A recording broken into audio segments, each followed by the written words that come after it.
mercredi 15 août 2018. Il était 14h32 et le thermomètre affichait 38 degrés à l'ombre. L'air dans la ruelle ne sentait plus le kebab, mais un mélange insupportable de poudre, de viande grillée et de sang chaud qui cuisait sur le carrelage. Le bruit, ce n'était pas le tac-tac-tac sec de nos calaches. C'étaient deux coups poum, lourds, chirurgicaux. Le son d'un professionnel qui éteint la lumière de deux amateurs. Ce jour-là, pour 2000 balles de raquette, on a signé notre arrêt de mort. Écoutez bien ce que je vais vous raconter maintenant. Et faites-le vite. La justice, les familles, tout le monde veut étouffer cette histoire, la faire passer pour un simple règlement de compte. Ils vont sûrement faire sauter cette vidéo. Alors avant qu'il n'y arrive, si tu veux connaître la vérité, la vraie, celle qui ne passe pas sur BFM TV, abonne-toi et partage maintenant. C'est la seule façon pour que mon histoire, notre histoire, ne meure pas avec moi dans cette cellule. Voilà, maintenant que t'es des nôtres, je peux tout te déballer. Oublie la faim, oublie le sang et les sirènes. Remontons le temps, juste 2 heures avant le massacre. 2 heures avant, quand le soleil tapait fort sur Marseille, et qu'on était encore les rois du monde, intouchables sur notre trône de bitume. On se sentait invincible, tu comprends? C'est ça, le piège. Le vrai poison de la rue, c'est pas la drogue, c'est l'ego. On était les princes de la Castellane, Karim et moi. Sur notre T-Max 560 flambant neuf, on fendait la circulation sans casque, le vent chaud sur le visage. C était plus qu'un scooter, C était notre char d'assaut, le symbole de notre ascension. Chaque regard dans le quartier était un mélange de peur et de respect. On n'était pas des chefs, juste des soldats, mais des soldats qui faisaient le sale boulot. Et ça vous donne une aura. La DZ Mafia tenait le secteur d'une main de fer. Le charbon y tournait à plein régime. L'oseille rentrait par liasses épaisses. On était la nouvelle génération, plus rapide, plus agressive. Les anciens, on les regardait avec un peu de pitié, comme des dinosaures. Notre hiérarchie était simple. En haut, le grand, celui qu'on ne voyait jamais, et en bas, nous, les crocs du réseau, prêts à mordre pour un ordre ou quelques billets. Ce matin-là, le grand nous a convoqués. Pas en personne, bien sûr, via un de ses lieutenants. La mission était simple, presque une insulte. Allez me chercher l'argent du kebab chez Tonton, dans le 3e. Le vieux là-bas, il n'a pas encore payé sa taxe. Un plan facile, 2000 € pour vous. Puis il a ajouté la phrase clé, celle qui a tout déclenché, « Soyez méchants, qu'ils comprennent ». Il nous demandait de faire de la agra. On a pris ça comme une formalité. On a enfilé nos uniformes. Survêtement complet de l'OM, sacoche Lacoste en bandoulière pour moi, avec le Glock 17 qui pesait lourd à l'intérieur. Et au pied, la fierté. Des Nike TN requins, blanches, immaculées. C était plus qu'une question de style. C était une armure sociale. On ne partait pas chercher de l'argent. On partait affirmer notre statut, montrer qui étaient les nouveaux patrons de la ville. Le trajet sur le T-Max, C était notre montée en puissance. On a quitté les quartiers nord pour s'enfoncer vers le centre, un territoire moins familier. Le rap crachait des basses depuis mon téléphone calé dans le guidon, une bande-son pour notre arrogance. Chaque feu rouge grillé, chaque voiture qu'on frôlait, C était une petite victoire. Un rappel qu'on était au-dessus des lois, au-dessus des gens normaux qui subissaient la chaleur et les embouteillages. Dans nos têtes, le plan était déjà bouclé, l'argent déjà dépensé. On se voyait déjà le soir même, frimant avec des nouvelles sapes ou une bouteille hors de prix en boîte. Le doute n'existait pas dans notre vocabulaire. On était jeunes, on était armés, et on appartenait à la DZ Mafia. Attaquer un vieux vendeur de kebab, pour nous, c'était comme écraser une fourmi. Quelle erreur! Tu peux même pas imaginer à quel point. On est arrivé dans la ruelle près de la Belle de Mai. Le T-Max s'est garé en face, le moteur tournant en sourdine. La rue était déserte, écrasée par un silence lourd, presque anormal. Le soleil transformait l'asphalte en miroir déformant. Le snack chez Tonton était coincé là, misérable, entre un garage de scooters fermé et un immeuble à la façade lépreuse. L'endroit puait la défaite, la S à plein nez. De l'autre côté de la rue, on l'a vu, le vieux, Ange-Marie. Il était exactement comme le lieutenant l'avait décrit. Dégarni, le visage fatigué, un tablier blanc taché de sauce sur un polo gris. Il nettoyait son comptoir avec une lenteur d'escargot, le dos voûté. On s'est regardé avec Karim, un sourire de mépris aux lèvres. « Regarde-moi ce miskin !» Il a soufflé. « Il est déjà mort. Il le sait pas encore. » Le plan n'a même pas eu besoin d'être discuté, c'était une évidence. Karim restait près du scooter, prêt à démarrer en trombe. Moi, je rentrais, je mettais la pression, je prenais l'enveloppe et je ressortais. 5 minutes, grand maximum, C était plié. On n'a même pas pris la peine de mettre une cagoule. L'arrogance était à ce point. On voulait qu'il voie nos visages, qu'il sache qui venait le taxer. La boutique elle-même était une caricature de la galère. Une enseigne décolorée, une vitrine grasse où volaient quelques mouches et un menu avec des photos de kebab jaunis par le soleil. Tout dans ce décor renforçait notre conviction que C était une cible facile, un entraînement. C était une collecte de routine, une façon pour le réseau de marquer son territoire et pour nous de prendre notre billet facile. Notre énergie contrastait violemment avec la léthargie de la scène. On était deux pitbulls nerveux, vibrants d'adrénaline, prêts à bondir. Le ronronnement du T-Max était le seul son de vie dans cette rue endormie. Ce décalage nous a rendus encore plus sûrs de nous. On était l'événement, le seul truc qui bougeait. On était les maîtres du temps et de l'espace dans cette ruelle oubliée de Dieu. Un dernier regard avec Karim, un hochement de tête. C était le signal. J'ai ajusté la sacoche sur mon épaule, sentant le poids froid et rassurant du Glock contre ma hanche. J'ai traversé la rue. Le bruit de mes TN blanches sur le goudron brûlant résonnait comme un conte à rebours. J'y étais le chasseur. J'allais cueillir ma proie. J'entrais dans l'arène, persuadé d'être le seul gladiateur. La clochette de la porte a tintinabulé. Un son ridicule, presque comique, qui a brisé le silence. À l'intérieur, la chaleur était encore plus suffocante, une chape de plomb. Et l'odeur, une vague épaisse de harissa, d'oignons frits et d'huile de cuisson rance. Ça te prenait à la gorge. J'ai senti une goutte de sueur couler le long de ma tempe. L'endroit était encore plus petit et plus miteux que de l'extérieur. Je me suis avancé vers le comptoir, essayant de prendre une posture de caïd. J'ai balancé ma phrase, celle qu'on avait répétée 1000 fois dans nos têtes. « Wesh, tonton, on vient pour l'assurance vie, les 2000. » Je l'ai dit avec un petit sourire en coin, sûr de mon effet. Je m'attendais à tout. Des supplications, des pleurs, une panique immédiate. Je n'ai rien eu de tout ça. Le vieux a à peine levé les yeux de son comptoir qu'il continuait d'essuyer avec son chiffon sale. Sa main ne tremblait pas. D'une voix plate, sans aucune inflexion, il a répondu « Y a pas d'assurance ici. Juste ça. Pas de peur, pas de surprise. » Comme si je venais de lui demander l'heure. Ce calme plat, c'était la première chose qui n'allait pas dans le scénario. C'était une anomalie. Mon sourire s'est effacé. Elle, énervement, a commencé à monter. Je me suis approché, j'ai posé une main sur le comptoir en zinc et j'ai ouvert un peu ma sacoche pour qu'il voie la crosse noire du Glock. Ma voix est devenue plus dure, plus menaçante. Écoute-moi bien, le vieux. On n'a pas le temps de jouer. Soit tu sors l'enveloppe maintenant, soit je refais ta déco avec tes boyaux. C'est là que tout a changé. Il a arrêté son geste, il a posé son chiffon et il a levé la tête pour me regarder droit dans les yeux.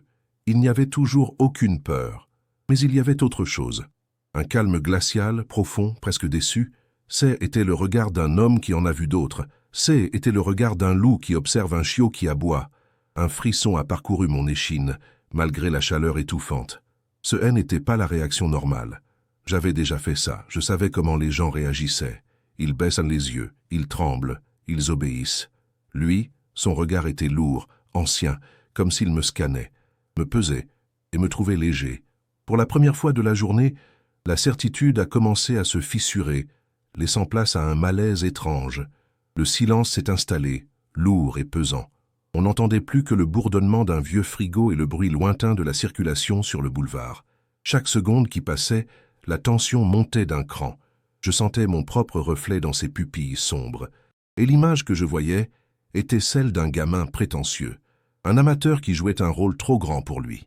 J'ai jeté un regard rapide vers la porte. Karim était toujours là, sur le T-Max. Il commençait à s'impatienter. Sa présence aurait dû me rassurer, me rappeler que j'y étais pas seul, mais non. J'y étais seul, piégé dans le regard de ce vieil homme. Le rapport de force, sans qu'un mot de plus ne soit dit, venait de s'inverser complètement et je ne savais pas pourquoi. Puis il a soupiré. Un soupir long, las, comme quelqu'un qu'on dérange pour une bêtise. Il s'est redressé un peu. Pas beaucoup, mais assez pour que sa posture change. Il n'avait plus l'air d'un pauvre commerçant fatigué, mais de quelque chose d'autre. Quelque chose de solide, d'enraciné. Ce n'était plus un agneau, C était un vieux chêne, et J était le bûcheron avec une hache en plastique. Sa voix est tombée, plus basse, plus grave, et pour la première fois j'ai clairement distingué l'accent, un rocailleux que je n'avais pas su identifier. L'accent corse. Les jeunes, il a dit, en secouant lentement la tête. Aucune éducation. Ce N n'était pas une plainte. C était un constat. Un verdict final prononcé juste avant d'exécuter la sentence. Et J était le condamné. Son mouvement a été un éclair. Pas un mouvement de jeune, nerveux et saccadé. C c'était un geste fluide, économique, d'une efficacité terrifiante. Sa main droite n'est pas allée vers la caisse. Elle a plongé sous le comptoir, dans l'ombre. Mon cerveau a crié « Danger !» mais mon corps était déjà en retard d'une guerre. Il avait un temps d'avance sur moi, sur la vie elle-même. Ma main s'est enfin décidée à arracher le Glock de la sacoche. Mais C était trop tard. Une éternité trop tard. Le temps s'est étiré, chaque détail devenant d'une netteté insoutenable. J'ai vu la poussière danser dans un rayon de soleil. J'ai entendu mon propre cœur battre dans mes tempes. Mon doigt cherchait la détente, mais l'action était déjà ailleurs. La pièce de théâtre était finie. 2 détonations sourdes ont claqué dans le petit espace. Poum, poum, pas le craquement sec d'un 9 mm. C était plus lourd, plus mat. Le son de quelque chose de puissant, tiré à bout portant. Les tirs sont partis dessous le comptoir, traversant le bois comme du carton et filant droit vers la porte d'entrée. 2 tirs parfaits, rapides, professionnels. J'ai tourné la tête juste à temps pour voir Karim. Il était encore à moitié dans l'encadrement de la porte. Il n'a pas crié. Son corps a été projeté en arrière, comme s'il avait été percuté par une voiture. 2 taches sombres sont apparues sur son torse. Son visage affichait une expression d'incompréhension totale avant que ses yeux ne deviennent vides. Il s'est effondré sur le T-Max, qui a basculé dans un fracas de métal. Le monde s'est arrêté. Mon cerveau a refusé de comprendre. Mon meilleur ami était mort. Le Glock était à moitié sorti de ma sacoche. L'odeur de poudre a envahi mes narines, âcre et définitive. J'ai reporté mon regard sur le vieux. Le prédateur, était lui, depuis le début. Et nous, on était les 2 agneaux qui venèrent de se jeter dans la gueule du loup. Le commerçant fatigué avait disparu. À sa place, se tenait un tueur. Ange-Marie contournait le comptoir, sans précipitation, un gros Beretta 92 à la main. Il le tenait comme un pro à 2 mains, le canon pointé dans ma direction. Son visage était un masque de pierre, ses yeux 2 morceaux de charbon ardent. Il n'y avait plus de lassitude, juste une concentration froide et mortelle. La panique a enfin explosé. J'ai tiré. Une rafale désordonnée, sans visée. Les balles ont pulvérisé la vitrine, arraché des morceaux de mur. C était le bruit de la peur pure. J'ai fait demi-tour, mon seul instinct étant de fuir, de sortir de ce piège mortel. Je me suis jeté vers la sortie, vers la lumière du soleil qui me semblait soudain être un refuge. Ma jambe a cédé. Je ne sais pas si j'ai trébuché sur le seuil ou si une de ces balles m'avait touché. Je me suis effondré sur le trottoir brûlant. Le choc a été brutal. La première chose que j'ai vue, étaient mes TN blanches, autrefois si parfaites, maintenant à quelques centimètres de la flaque de sang de Karim qui élargissait sur le bitume. La fin de la frime. Au loin, le hurlement des sirènes. La double tonalité si caractéristique de la police nationale française. Ça montait vite, ça se rapprochait. Quelqu'un avait appelé les keufs. Était la fin du film. Le générique de fin de notre petite carrière de gangster. Le son n'apportait aucun soulagement, juste la certitude que le cauchemar ne faisait que commencer sous une autre forme. La BAC a débarqué en force. Des Renault Clio qui ont pilé, des mecs en civil, avec des brassards oranges qui ont sauté, fusil d'assaut à la main. Ils ont crié des ordres que je comprenais à peine. Ils ont trouvé ce tableau. Un T-Max par terre, un corps, une vitrine explosée, et moi, au sol, blessé, en pleurs. Un gamin pathétique qui avait perdu à un jeu trop dangereux. L'humiliation a été totale. Pendant qu'on me neutralisait, j'ai vu le vieux à l'intérieur. Il jouait sa partition à la perfection. Les mains en l'air choqué, son Beretta posé sur le comptoir. Ils ont voulu me braquer. J'ai eu peur, j'ai tiré. C'est ce qu'il a dit au premier flic. La victime parfaite, le héros du jour. Et moi, le monstre, le déchet de la société. Un Schmitt m'a écrasé le visage contre le goudron chaud, son genou dans mon dos. Les menottes se sont refermées sur mes poignets, froides et définitives. En relevant la tête, j'ai vu les visages des voisins aux fenêtres, les smartphones déjà sortis pour filmer ma chute. Yanis le Pit, le soi-disant dur N, était plus qu'un trophée pour la police et un spectacle pour le quartier. Le procès a été une formalité. Légitime défense pour Ange-Marie, classée sans suite. Pour moi, C était le grand jeu. Vol à main armée, tentative d'homicide, association de malfaiteurs, 15 ans ferme. La justice que je méprisais tant m'a broyé sans effort. Le système avait gagné.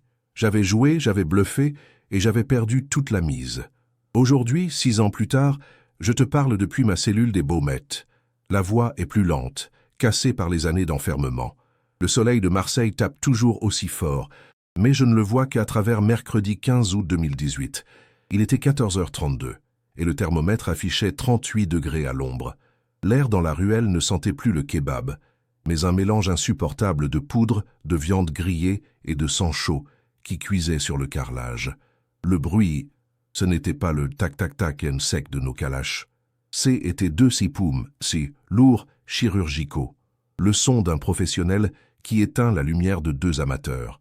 Ce jour-là, pour 2000 balles de raquet, on a signé notre arrêt de mort. Écoutez bien ce que je vais vous raconter maintenant, et faites-le vite. La justice, les familles, tout le monde veut étouffer cette histoire, la faire passer pour un simple règlement de compte. Ils vont sûrement faire sauter cette vidéo. Alors avant qu'il n'y arrive, si tu veux connaître la vérité, la vraie, celle qui ne passe pas sur BFM TV, abonne-toi et partage maintenant. C'est la seule façon pour que mon histoire, notre histoire, ne meure pas avec moi dans cette cellule. Voilà maintenant que t'es des nôtres, je peux tout te déballer. Oublie la faim, oublie le sang et les sirènes. Remontons le temps, juste 2 heures avant le massacre. 2 heures avant, quand le soleil tapait fort sur Marseille et qu'on était encore les rois du monde, intouchables sur notre trône de bitume. On se sentait invincible, tu comprends? C'est ça, le piège.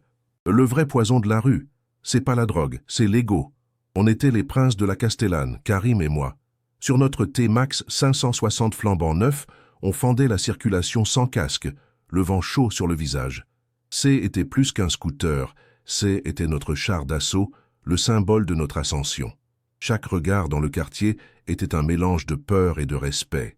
On n'était pas des chefs, juste des soldats, mais des soldats qui faisaient le sale boulot. Et ça vous donne une aura de puissance brute. La DZ Mafia tenait le secteur d'une main de fer. Le charbon tournait à plein régime. L'oseille rentrait par liasses épaisses qui sentaient encore le shit. On était la nouvelle génération, plus rapide, plus agressive. Les anciens, on les regardait avec un peu de pitié, comme des dinosaures dépassés. Notre hiérarchie était simple.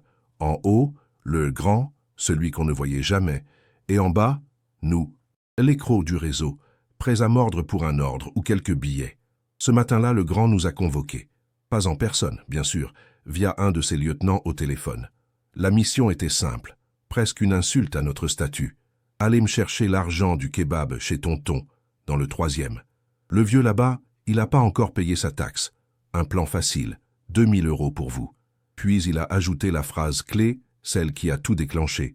Soyez méchants. Qu'ils comprennent. Il nous demandait de faire de la agra.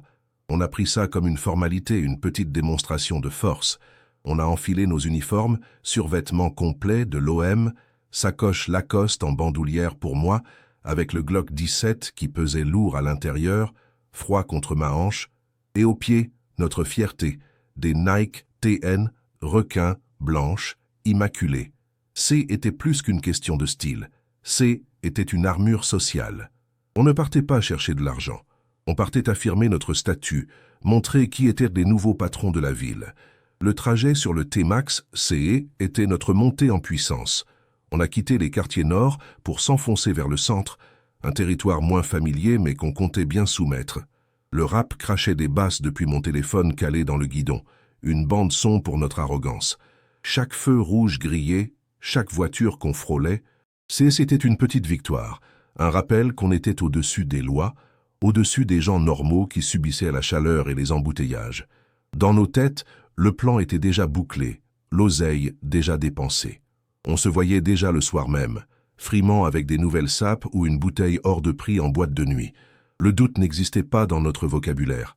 On était jeunes, on était armés, et on appartenait à la DZ Mafia. Attaquer un vieux vendeur de kebab pour nous, c'était comme écraser une fourmi. Quelle erreur! Tu peux même pas imaginer à quel point.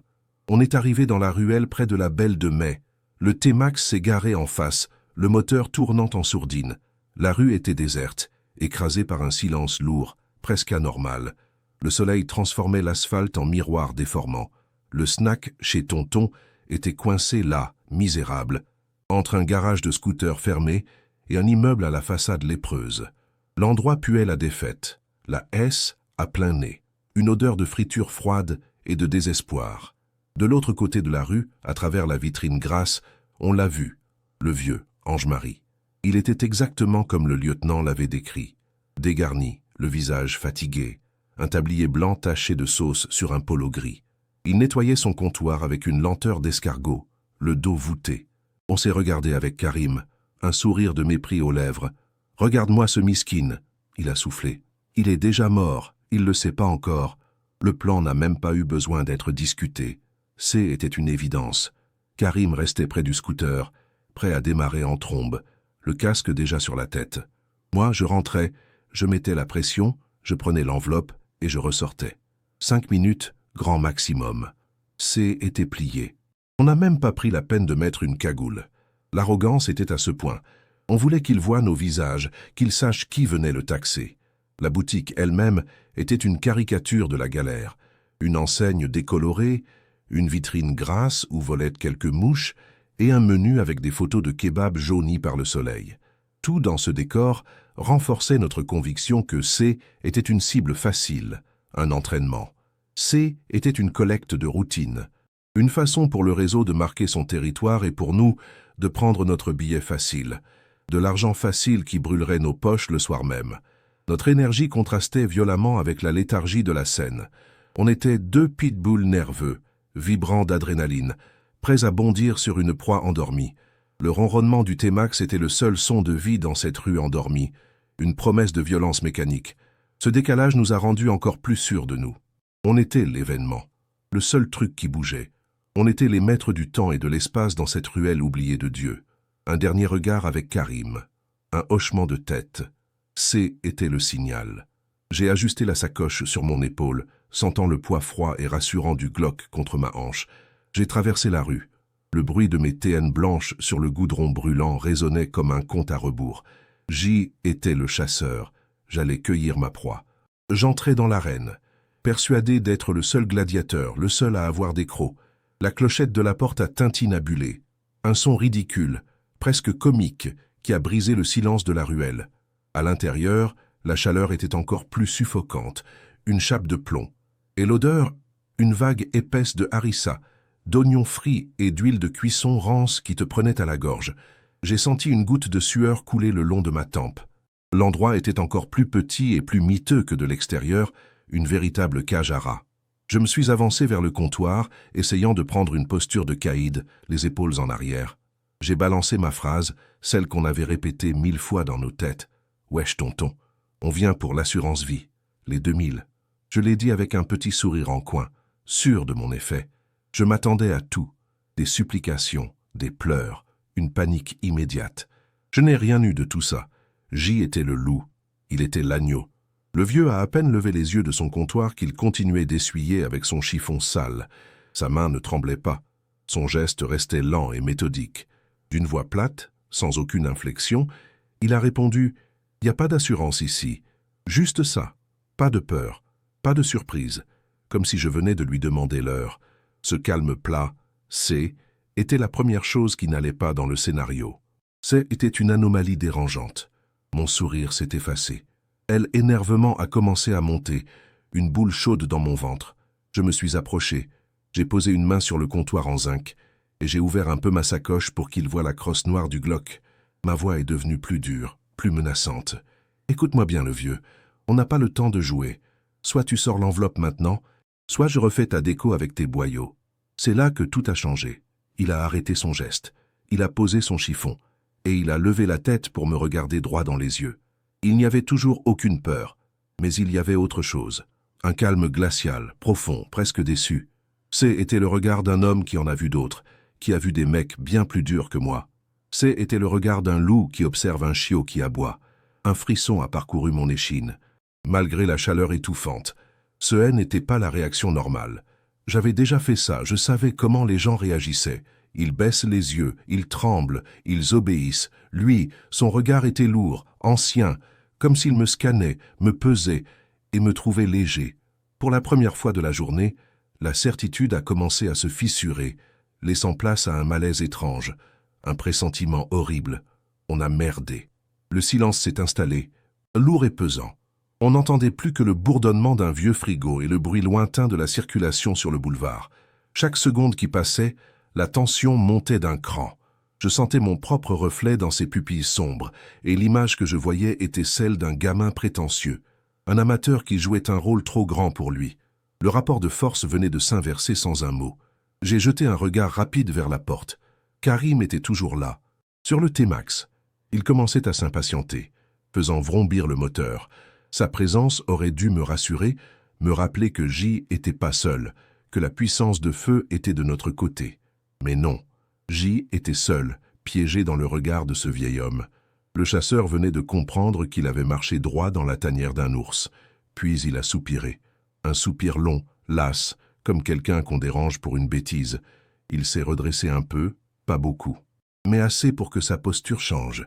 Il n'avait plus l'air d'un pauvre commerçant fatigué, mais de quelque chose d'autre, quelque chose de solide, d'enraciné. Sa voix est tombée, plus basse, et pour la première fois, j'ai distingué l'accent corse.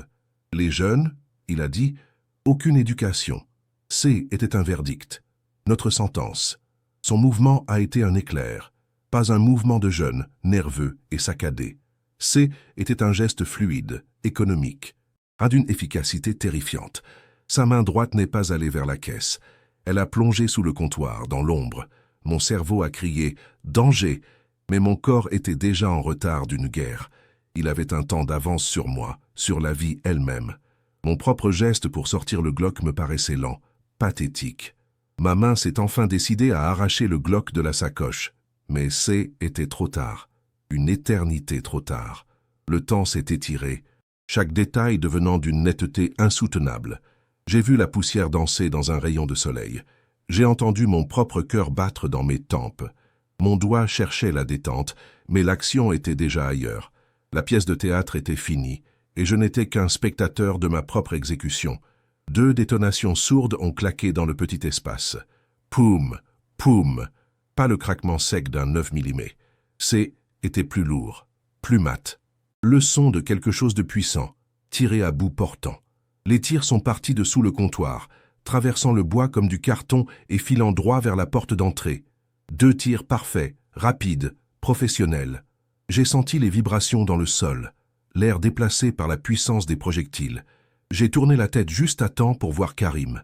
Il était encore à moitié dans l'encadrement de la porte, le regard impatient. Il n'a pas crié. Son corps a été projeté en arrière, comme s'il avait été percuté par une voiture invisible. 2 taches sombres sont apparues sur son torse, sur le blanc de son survêt de l'OM. Son visage affichait une expression d'incompréhension totale avant que ses yeux ne deviennent vides. Il s'est effondré sur le T-Max, qui a basculé dans un fracas de métal et de plastique brisé. Le monde s'est arrêté. Mon cerveau a refusé de comprendre. Mon meilleur ami était mort. Le Glock était à moitié sorti de ma sacoche. Inutile. L'odeur de poudre a envahi mes narines, âcre et définitive. J'ai reporté mon regard sur le vieux. Le prédateur, était lui, depuis le début. Et nous, on était les 2 agneaux qui venaient de se jeter dans la gueule du loup. Le commerçant fatigué avait disparu. À sa place se tenait un tueur. Ange-Marie contournait le comptoir, sans précipitation, un gros Beretta 92 à la main. Il le tenait comme un pro. À 2 mains, le canon pointait dans ma direction. Son visage était un masque de pierre, ses yeux 2 morceaux de charbon ardent. Il n'y avait plus de lassitude, juste une concentration froide et mortelle, celle d'un homme qui a fait ça toute sa vie. La panique a enfin explosé dans mes veines. Un acide brûlant. J'ai tiré. Une rafale désordonnée, sans visée. Les balles ont pulvérisé la vitrine, arraché des morceaux de mur dans un nuage de plâtre. Ça était le bruit de la peur pure, le cri d'un animal piégé. J'ai fait demi-tour, mon seul instinct étant de fuir, de sortir de ce piège mortel. de retrouver la lumière du soleil qui me semblait soudain être un refuge lointain. Ma jambe a cédé. Je ne sais pas si j'ai trébuché sur le seuil ou si une de ces balles m'avait touché. Je me suis effondré sur le trottoir brûlant. Le choc a été brutal. L'asphalte m'a râpé le visage et les mains. La douleur a été instantanée, vive, mais elle n'était rien comparée à la terreur qui me glaçait le sang. J était à terre, désarmé, à la merci du monstre qui sortait de sa tanière. La première chose que j'ai vue en relevant la tête, étaient mes TN blanches, autrefois si parfaites, maintenant à quelques centimètres de la flaque de sang de Karim qui s'élargissait sur le bitume. Le rouge vif sur le blanc immaculé. Était la fin de la frime, la fin de l'illusion, l'image de notre défaite, le symbole de notre arrogance punie par une justice bien plus ancienne et bien plus brutale que celle des tribunaux. Était fini. En panique, j'ai vidé mon chargeur dans le décor, une rafale de gamins qui brise la vitrine dans un vacarme de verre. Mon seul réflexe était de fuir, mais en me retournant, ma jambe a flanché. Je me suis écroulé sur le trottoir brûlant, la gueule la première. Le choc m'a coupé le souffle. Au loin, le hurlement des sirènes de la BAC se rapprochait. La bande-son de la fin de notre monde, la promesse d'une cage. Les keufs ont débarqué en force. Des Renault Clio qui ont pilé dans un crissement de pneus. Des mecs en civil avec des brassards oranges qui ont sauté, fusil d'assaut à la main. Ils ont sécurisé la zone en quelques secondes, des professionnels. Ils ont trouvé ce tableau pathétique. Un T-Max par terre, le corps de Karim, une vitrine explosée, et moi, au sol, blessé et en pleurs, un gamin qui avait joué à un jeu bien trop grand pour lui. Pendant que les flics me neutralisaient, j'ai vu le vieux à l'intérieur. Il jouait sa partition à la perfection, comme s'il avait répété ça toute sa vie. Les mains en l'air, l'air choqué, son beretta posé sagement sur le comptoir. Ils ont voulu me braquer, j'ai eu peur, j'ai tiré. C'est ce qu'il a dit aux premiers arrivés. La victime parfaite, le héros du jour. Et moi, elle était le monstre, le déchet de la société, l'humiliation suprême. Un Schmitt m'a écrasé le visage contre le goudron chaud, son genou dans mon dos, l'odeur de bitume et de sang dans mes narines. Les menottes se sont refermées sur mes poignets, froides et définitives. En relevant la tête, j'ai vu les visages des voisins aux fenêtres, les smartphones déjà sortis pour filmer ma chute. Yanis, le pit, le soi-disant dur, n'était plus qu'un trophée pour la police et un spectacle pour le quartier. Le procès a été une formalité, une blague sinistre. Légitime défense pour Ange-Marie Alberti, affaire classée sans suite. Pour moi, était le grand jeu, vol à main armée, tentative d'homicide, association de malfaiteurs. 15 ans ferme, sans possibilité de remise de peine. La justice que je méprisais tant m'a broyé sans effort, comme une machine. J'avais joué, j'avais bluffé avec des cartes de merde, et j'avais perdu toute la mise, ma vie entière. Aujourd'hui, 6 ans plus tard, je te parle depuis ma cellule aux Baumettes. La voix est plus lente, cassée par les années d'enfermement. Le soleil de Marseille tape toujours aussi fort sur les murs, mais je ne le vois qu'à travers des barreaux. J'ai pris 15 ans ferme, 15 ans pour avoir cru que J était un homme. La vérité, c'est que le vrai jugement n'a pas eu lieu au tribunal. Il a eu lieu dans les mois qui ont suivi notre erreur. La DZ Mafia n'existe plus. Les Corses n'ont pas oublié. Dans les 6 mois qui ont suivi, tous les grands de notre réseau ont disparu, un par un en silence. L'un a explosé avec sa voiture piégée sur l'A7. Un autre a été retrouvé dans le port, les pieds dans le ciment. Le dernier s'est suicidé en prison. Ils n'ont laissé aucun survivant, aucune trace. Ils ont nettoyé la totalité de la dette de sang, méthodiquement, sans faire de bruit. Et Ange-Marie, le vieux du kebab, il est sûrement toujours là-bas, à servir ses sandwichs, le dos voûté, un fantôme intouchable. La justice l'a blanchi et son clan l'a protégé. Son snack n'était pas un commerce, était une ambassade, le territoire d'une puissance qu'on était trop stupide pour reconnaître. Il était la vieille école, celle qui ne parle pas mais qui agit. Nous, on était juste du bruit, une mode passagère qui s'est éteinte vite. On se croyait des lions parce qu'on faisait peur à des chèvres dans notre cité. Ce jour-là, pour 2000 €, on est entré dans la cage d'un vrai tigre, d'un ancien. Dans le milieu, il y a des règles, une hiérarchie. La première, la plus importante, c'est de savoir à qui tu parles. On a manqué de respect, on a fait de la agra sur un roi. Et pour ça, on a tout perdu. C'est ça. La vraie justice de la rue,